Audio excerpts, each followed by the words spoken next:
കഴിഞ്ഞ 3 ക്ലാസ്സുകളിൽ നമ്മൾ പഠിച്ചത് 5ൻ്റെ മൾട്ടിപ്ലിക്കേഷൻ, 15ൻ്റെ മൾട്ടിപ്ലിക്കേഷൻ, 25ൻ്റെ മൾട്ടിപ്ലിക്കേഷൻ. അപ്പോൾ അത് എത്രയും എളുപ്പത്തിൽ നമുക്ക് ചെയ്യാൻ പറ്റുന്ന രീതിയാണ് ഞാൻ പറഞ്ഞു തന്നത്. അപ്പോൾ ഒന്നും കൂടെ ഞാനത് പറഞ്ഞു തരാണ്. 5ൻ്റെ മൾട്ടിപ്ലിക്കേഷൻ, അതിൽ ഈവൻ നമ്പർ ആണെങ്കിൽ, ഇരട്ട സംഖ്യകളാണെങ്കിൽ ആൻസറിൻ്റെ ലാസ്റ്റ് 0, ഒറ്റക്ക സംഖ്യ ഓഡ് നമ്പർ ആണെങ്കിൽ ആൻസറിൻ്റെ ലാസ്റ്റ് 5. അതൊക്കെ ഞാൻ ആ വീഡിയോയിൽ വ്യക്തമായിട്ട് പറഞ്ഞിട്ടുണ്ട്. അപ്പോൾ ഓക്കെ, 24 × 5. 2 ഇപ്പോൾ ഇതിനെ പകുതിയാക്കുകയാണ്. അതൊക്കെ വീഡിയോയിൽ കാണിച്ചിട്ടുണ്ടാവുമല്ലോ അല്ലേ.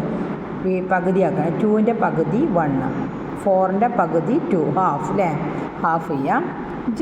ഇത് ഈവൻ നമ്പറാണ്, ഇരട്ട സംഖ്യയാണ്, അതുകൊണ്ട് നമ്മൾ 0 ഇട്ടു. ഓക്കെ.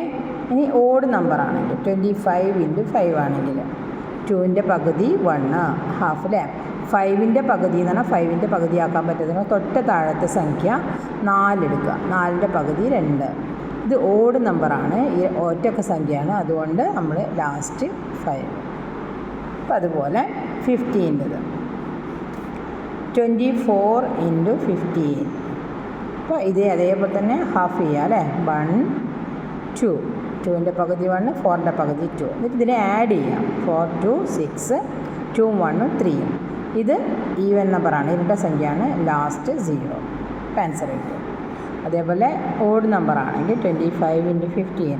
2ൻ്റെ പകുതി 1, 5ൻ്റെ പകുതി എന്ന് പറഞ്ഞാൽ നേരത്തെ പറഞ്ഞല്ലോ, 4ൻ്റെ പകുതി എടുക്കുക 2, ആഡ് ചെയ്യുക, എൻഡിൽ 5, കാരണം ഇത് ഓഡ് നമ്പർ ഒറ്റക്ക സംഖ്യയാണ്. ഓക്കെ. ഇപ്പോൾ 25ൻ്റെത്, അപ്പോൾ 25ന് 24 × 25.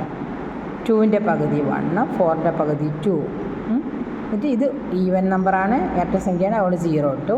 വീണ്ടും ഇതിനെ പകുതിയാക്കുക. 12ൻ്റെ പകുതി 6, 0ക്ക് പകുതി 0 തന്നെ അല്ലേ, പകുതി ഇല്ല. അപ്പോൾ ഇതും ഓഡ് നമ്പർ, ഈവൻ നമ്പർ ആയതുകൊണ്ട് നമ്മൾ ലാസ്റ്റ് 0. അപ്പോൾ ആൻസർ 600 കിട്ടും. 25 × 15.